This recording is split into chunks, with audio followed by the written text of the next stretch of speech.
Well, I hope you're having a fantastic day, and we're so glad that you chose to take some time out of your busy schedule to join us here today. And I think you're going to be really glad you did because, resilience is talked about a lot today. And today we have the pleasure of talking with Dr. Stephen Sideroff about negotiating resilience. So welcome, Stephen. It's great to have you here. Thank you, Cindy. It's a pleasure to be here. And for those of you who may not know him, Dr. Stephen Sideroff, he's an internationally recognized expert in resilience and also in optimal performance, addiction, neurofeedback, alternative approaches to stress and mental health. And goodness knows we are dealing with a lot of that in today's crazy world. And he's also an associate professor in the Department of Psychiatry and Biobehavioral Sciences at UCLA School of Medicine, as well as the director of the Raoul Wallenberg Institute of Ethics. So he comes to us with a lot of chops, and get your pads and pens or laptops or whatever your preferred instrument is ready to grab some golden gems. So tell us, Stephen, how did you come to specialize and work on resilience? You've got this really interesting background. Well, I really wanted to find the way I can help the most people in the best way possible. Yeah. And when we think about life and the struggles that everybody goes through, stress is the consequence of all of this. Yeah. And we know that chronic stress is a silent killer. Yeah. And it's affecting our health, but not only that, it also affects our performance. A lot of people have this myth that they do better under stress. And it really is a myth because it's been shown that while we may subjectively think that literally our reaction times go down under chronic stress, and a lot of other cognitive measures of cognitive performance go down under chronic stress. Yeah. Well, and it's funny, I was laughing, not at what you were saying, but because when you said about that myth that we perform better, I don't think I was consciously aware of it at the time, but I certainly bought into it. I was always a last minute Charlie. I remember back in high school and university, always getting my essays at the last minute, those assignments at the last minute. I'm totally dating myself here, but back before we had the sophisticated technology, it was like the old fashioned typewriter and you had to get the white out, and I'm looking at the clock and I remember those days. Now, there's a lot of talk these days that the younger generation doesn't have the required resilience to be able to handle stressful, stressors in life. I'd love your thoughts on that, being the resilience expert. Well, I think there's two things at play here.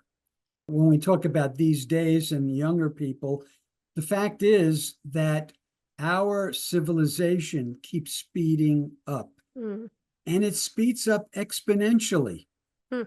And as it's speeding up, we are getting further and further away from the environment in which our stress response developed from an evolutionary perspective, the fight or flight response. Yeah.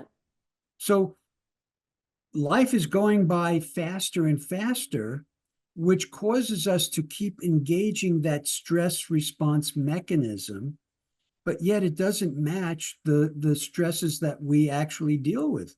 And so we mobilize our bodies, but how many of the stresses in your day are you going to either fight or run from? Yeah. Almost none. So we mobilize this energy, which takes a lot of our personal energy, and then we have to hold that energy in, which creates tension, constriction, interferes with the flow of energy. So I would say, on the whole, we're all susceptible to these higher levels of stress. Yeah. What I would say about the younger generations is that they've developed with computer screens, cell phone screens that shift so frequently from one thing to another that we get conditioned to this shifting, which is not what our brains and bodies have adapted to. So again, we move further and further away in this process where the ability to adapt is a key function of our brains and our bodies to stay in a place of balance. And all the things we're talking about keep throwing our bodies and our brains further and further out of balance. That totally makes sense to me. And I mean, it's funny when you talk about that evolutionary, because it's like, we're not facing the saber-toothed tigers anymore, and yet our body, that adrenal response is kicking in. I love that. Although I will say, even with my own kids, if I had it to do over again now, sort of the, what do they call it? The snowplow parenting, right? Where I didn't let them fail enough, and I should know better because I recognize the value of failure. I mean, I wish I'd had failabrations with the kids so that we celebrated those failures and what we could learn from them, because I think it does decrease that resilience, right? That ability to get I, up and brush it's yourself. a very good point. And in fact, I don't use the word failure. I use the term learning experiences Mm, because that's how we want to see yeah, what's labeled as failure, what's labeled as mistake. We want to yeah, see those as opportunities to learn. absolutely. Anytime we engage in any behavior, and this is so important, and this is part of my idea of a growth mindset. Every time we have a challenge, no matter how we no matter what the result, there's always something to be learned from those experiences that help us grow. Yeah. Yeah. I love that perspective. And I think it's a game changer when we can buy into it.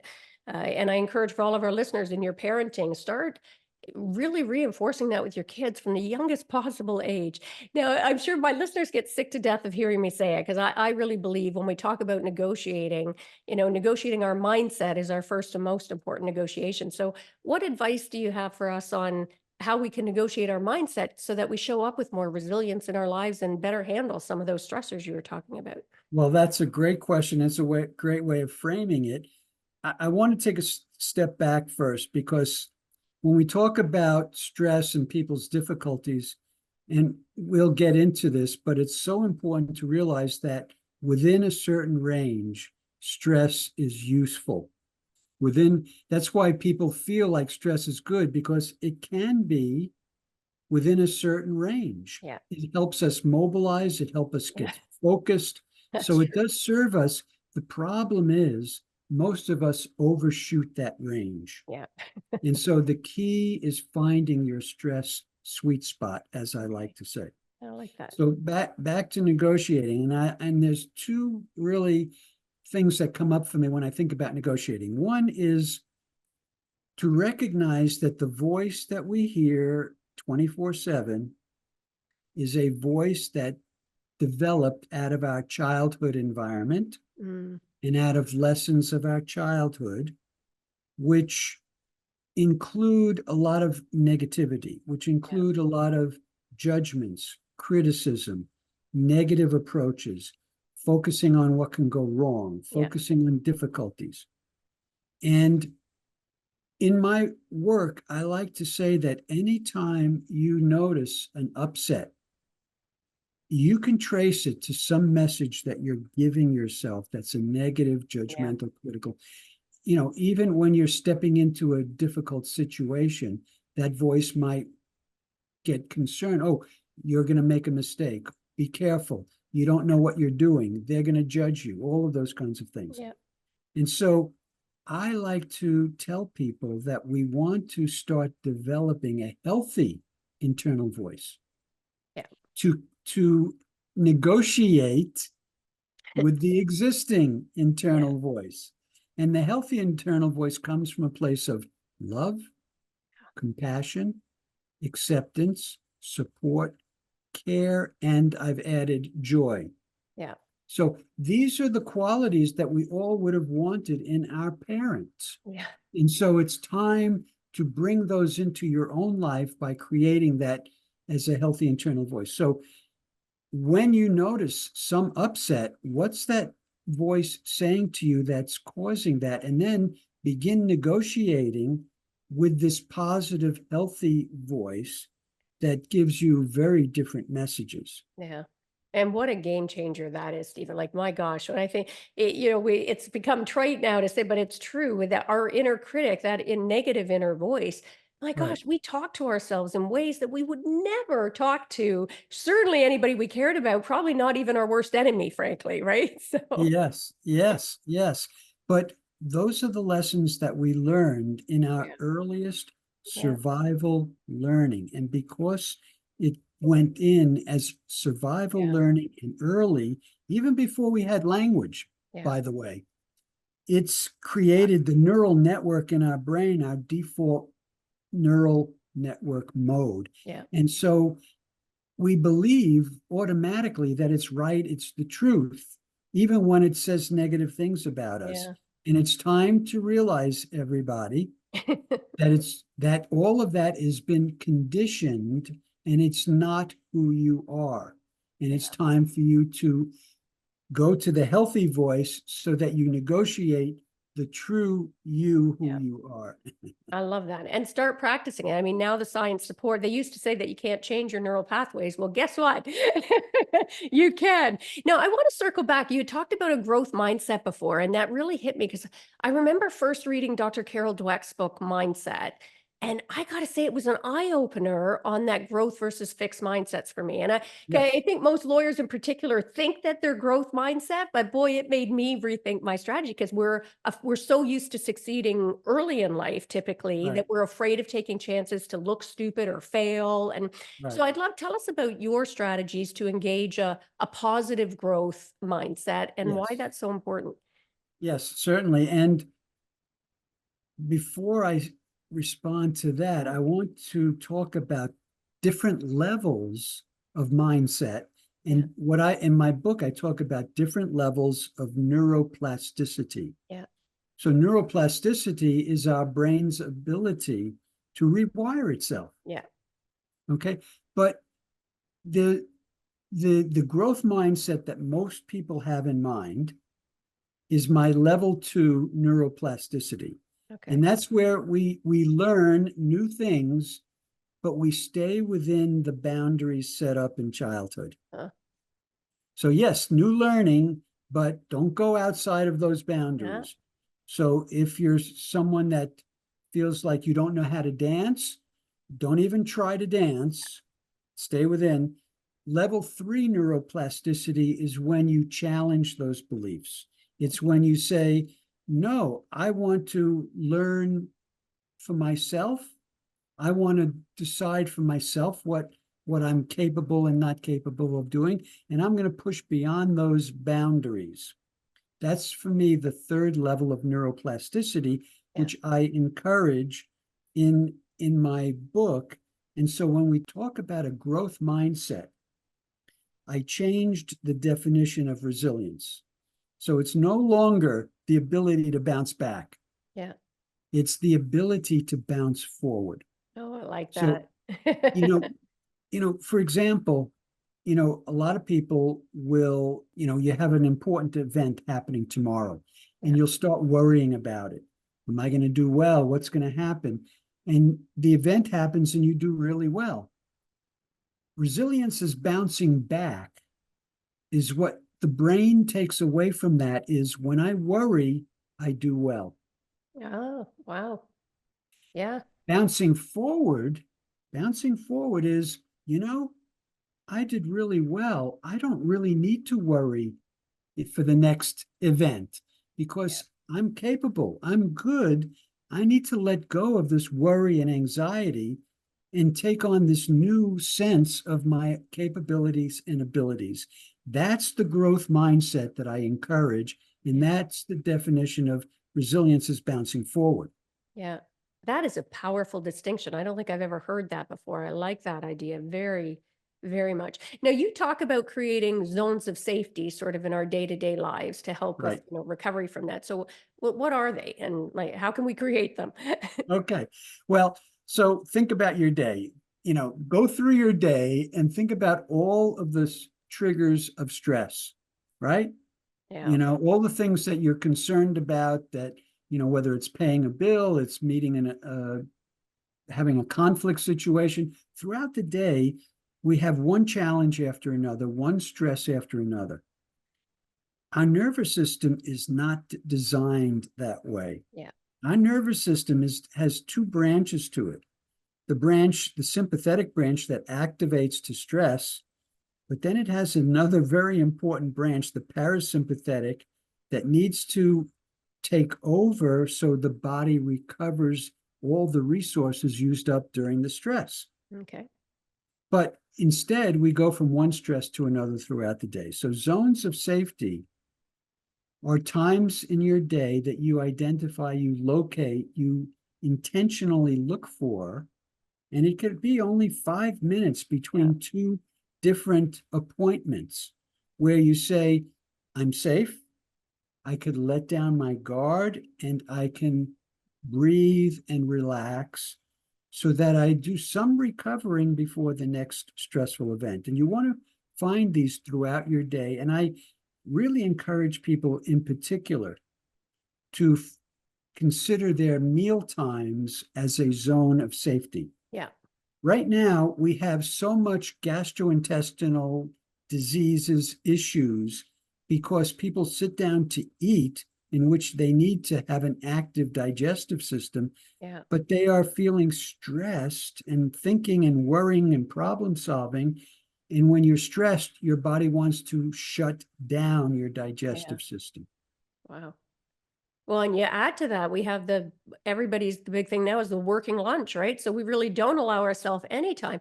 And I want to really put a pin in that for our listeners as well, because we don't hear enough about space, right? And we talk, and I'd even draw a distinction. I love what you're saying, Stephen. I'd say, and rather than saying find the time for it, make the time for it, right? Like we always make this day way to, oh, well, make the time to create space for yourself and recognize the power of the pause, right? And people Yes, see it as downtime and wasted time, but I find, for me at least, when I allow myself that space and grace, that's when some of the best ideas will come to me, creative bursts, and or at the very least, I'm able to come back then with a renewed sense of sort of focus and energy, having let go of so much of it. So that's great advice. And let's absolutely. amplify that for a bit. I understand you've got like a simple 2-minute exercise that we can use to create relief. So maybe this would be a great time to sort of segue to that. Do you mind sharing that with us? I'm happy to, and I think it's probably one of the best things for people to do and to practice. I talk about two different relaxation exercises, and this is important because this is what I do a lot when I've worked with peak performing athletes, Olympic athletes, Yeah. professional athletes. There's two different forms of doing a relaxation exercise. The one is when you're in a zone of safety, when you can totally let down your guard. Yeah. And when I refer to that as a one finger exercise, and you take your thumb and you put it on your pulse of your left hand, Okay. and you could feel your pulse. And you could do this with your eyes closed because you're in a zone of safety. But right now, let's do my other exercise, Okay. which I call a calm focus. And this is what you can practice because we talked about the dysregulation between our fight or flight response and our Yeah. environment. Well, what you want to train yourself to do is to have a stress response that I refer to as a calm focus. You want to be focused, you want to be motivated, but you want to be calm in the process because the stresses we encounter, we can stay calm with. So that's my 2 finger exercise Yeah. with my left 2 fingers on the pulse of my right wrist. Okay. We'll do that right now. Yeah. Okay. So to begin with, just notice your pulse and notice how your body feels. And as I said, this we can do with our eyes open Hmm. because we want this to generalize to Okay. our everyday life. Okay. Now, I'd like you to begin focusing on your breath and breathe approximately 4 seconds in and 6 seconds out.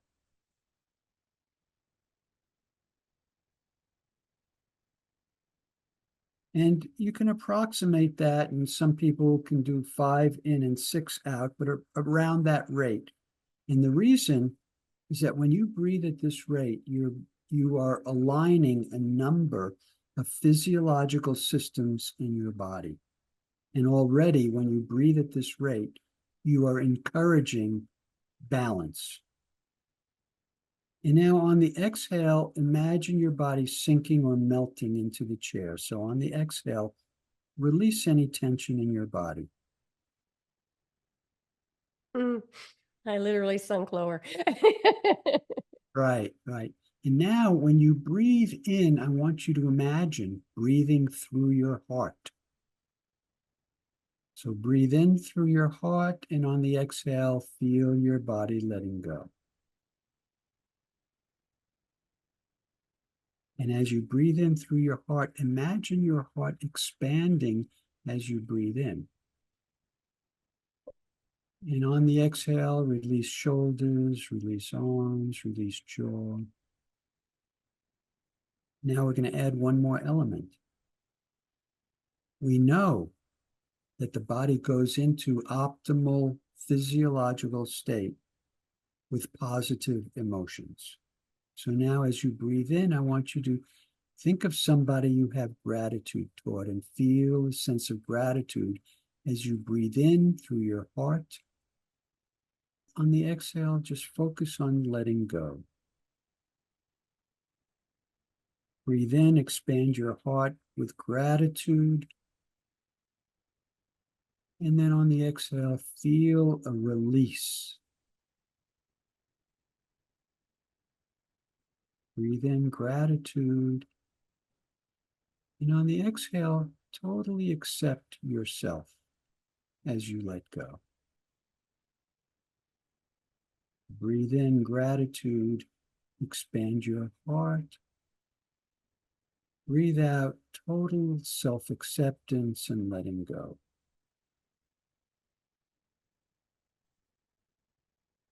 That is powerful.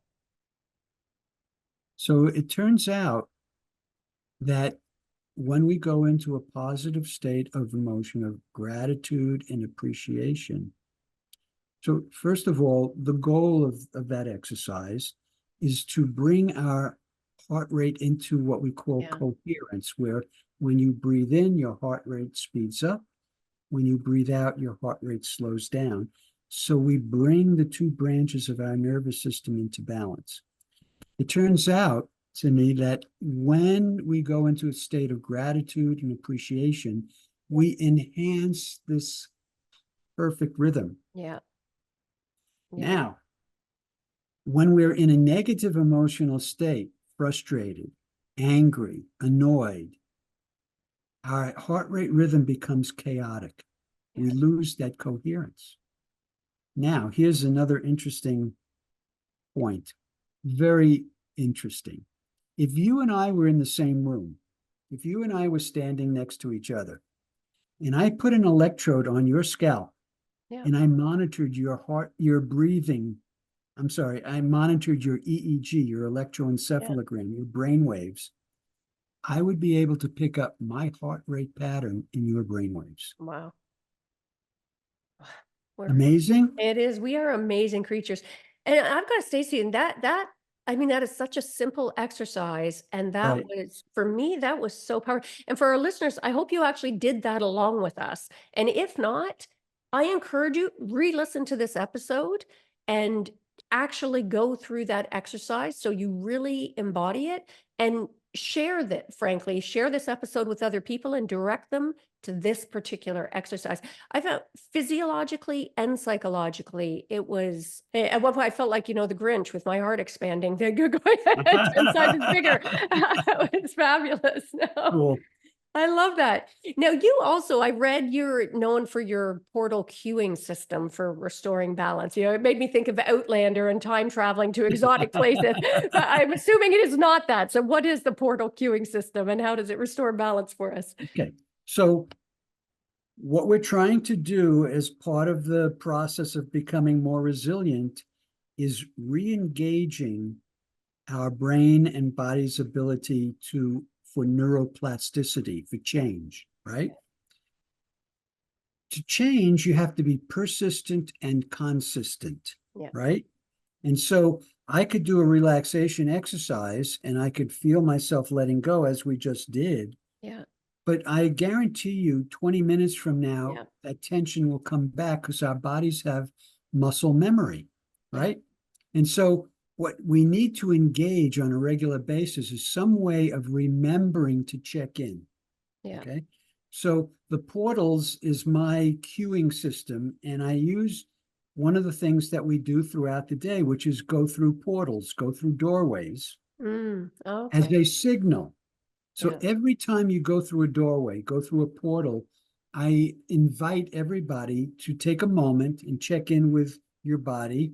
Yeah. How calm is my body? Let me take a few breaths, let go of any tension, Yeah. remind myself of being present in this moment, Yeah. because in this moment is the only time you have an opportunity to change, grow, transform. Yeah. If you're up in your head, you can't. Yeah. I love that. It's fun. Thank you for reminding me of that because as you were saying that, Stephen, I realized I used to do that. Like, because I used to litigate like a maniac, right? Like I'd have here 5 days a week. It was not a healthy or sustainable life.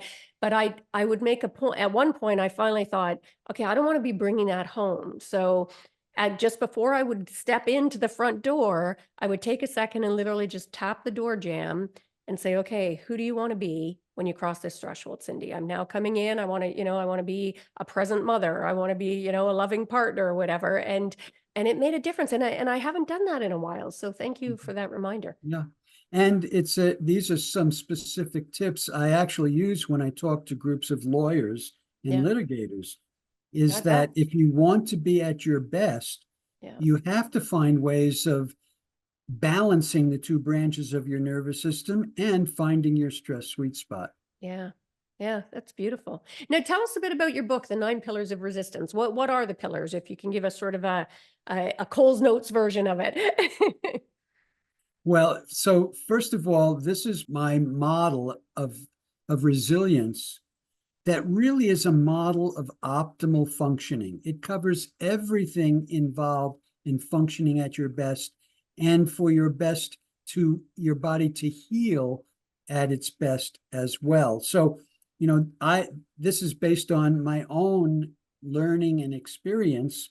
And so 2 years ago, there's now a way that you can get your biological age. Are you familiar with that or aware of No. that?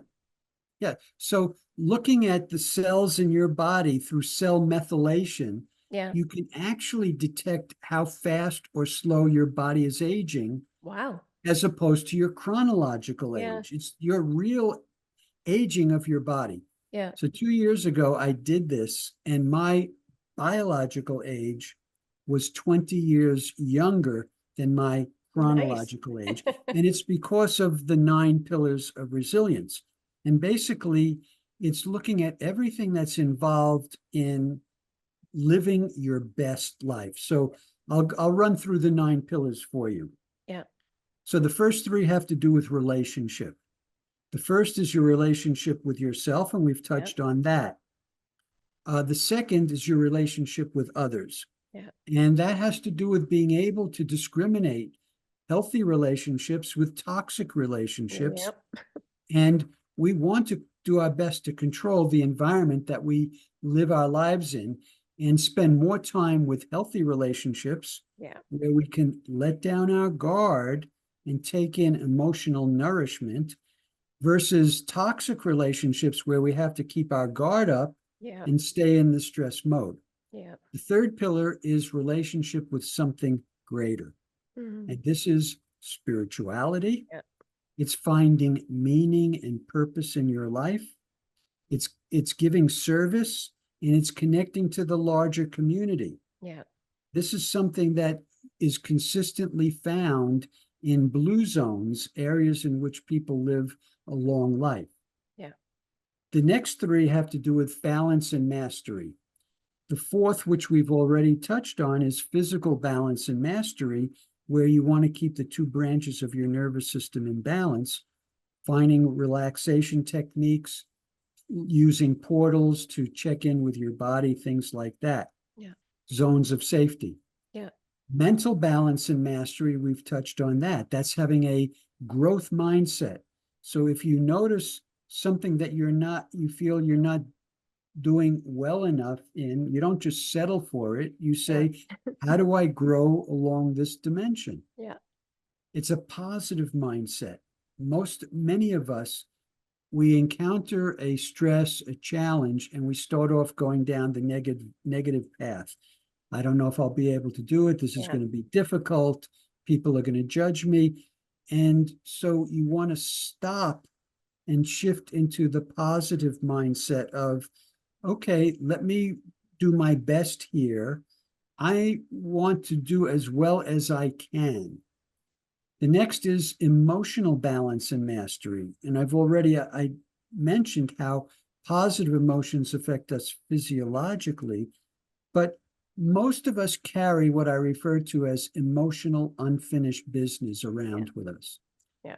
Resentments, gripes, things we're still upset about. Yeah. Sometimes we continue to be angry at ourselves for mistakes that we made. All of this is excess baggage that puts a burden on our nervous system balance. And so you want to go through processes to let go of anything that you're carrying. In my book, I go through a whole set of processes to help people let go of unfinished emotional business mistakes that they've made. The last three are how we engage in the world. Presence. Am I aware of my surroundings? Yeah. Do I notice? I had a client once who was referred to me because she was in an automobile accident and she was suffering some symptoms from that. And as I took her history, she said, I've been in 5 accidents in the last two years. Wow. And the kicker, she said, and I wasn't at fault in any of them. And I'm scratching my head. How can you have 5 accidents? Yeah. And as she walked out the door, I noticed that she bumped into furniture that was alongside the exit. Yeah. And I realized this woman wasn't fully aware of her environment to see a car that she needed to avoid Yeah. soon enough, right? Yeah. And so awareness of what's in your environment, but then the other part of presence is what's the energy that I'm putting out into the world that impacts other people? Yeah. The next is flexibility, and that's ability to make adjustments. If you have obstacles in your path, can I shift my path? Can I shift my goals for greater success? Yeah. Flexibility is also being able to put myself in other people's shoes, shifting my perspective for greater ability to problem solve. And then my last pillar, which usually people focus on, but for me, it sits on top of this pyramid of the other 8, is power, which I define as the ability to get things done. Yeah. And that's having focus, concentration, persistence, consistence, but most of all, the courage to overcome your fears, to take action. Well, that for our listeners out there, I hope you had a pad and pen or laptop, as I say, because that was an absolute masterclass right there on how to negotiate a fabulous, balanced life. And so definitely check that out, the 9 pillars of resistance. If you want to knock 20 years Resilience. off your life. Resilience, Oh, not did I say resistance. resistance? Sorry, the 9 pillars of resilience. Yes. And knock 20 years off your chronological clock. You can't beat that. And it's funny when you talked about awareness of your environment, I mean, all of that resonated, but that really struck a chord with me as well. Because, we moved 20 years ago up, we live on this lake. It's gorgeous here. We've got property. And before I had my epiphany to switch out of that sort of, legal focus driven mindset, I don't know that I fully appreciate. And all of a sudden, one day I just started really paying attention, taking a look at the leaves changing color or listening to the water lapping on the lake and all. And as I allowed myself to become aware, it was remarkable, Steve, more and more birds. And now like I could distinguish between a cacophony of birds and different animal. It has been a real shift for me to just elevate that awareness of our environment, literally as well as sort of metaphorically. So yeah, and that's an important lesson for everybody that, going out in nature is a very powerful way of helping you resonate with nature and your body wants to go into a place of balance. Yeah. Yeah. And we talk about the power of pause. Like I've taken lately to just lie down and, before I go to bed out on the back deck and just look up at the stars. But it just puts things in perspective and now what was speaking of your book, what was one of the most surprising or shocking things that you discovered either while researching or writing it? Anything really jump out at you? Well, right from the beginning, what was striking and was that I gave my first workshop for executives in 1980, Wow. and people all came up to me and said, great, I loved what you said. It's eye-opening. I'm going to go out and follow what you said. And 2 or 3 months later, I'd reach out to some of them to check in, and none of them were following any of Yeah. what they learned. And so that began my research on the reasons for resistance to managing stress. So that was really my biggest eye opener, is how we have this resistance. And then was the realization of the mismatches that I've talked about, and that most of our successes have been associated with stress, so that people are biased toward becoming stressed. Yeah. And that's why it's so important to realize we can talk about stress as a useful tool, but only if you keep it within that Yeah. range. Now, the interesting thing, Cindy, is that when you become more resilient, you are actually able to push that curve further out. Yeah. You expand your stress sweet Absolutely. spot, Yeah.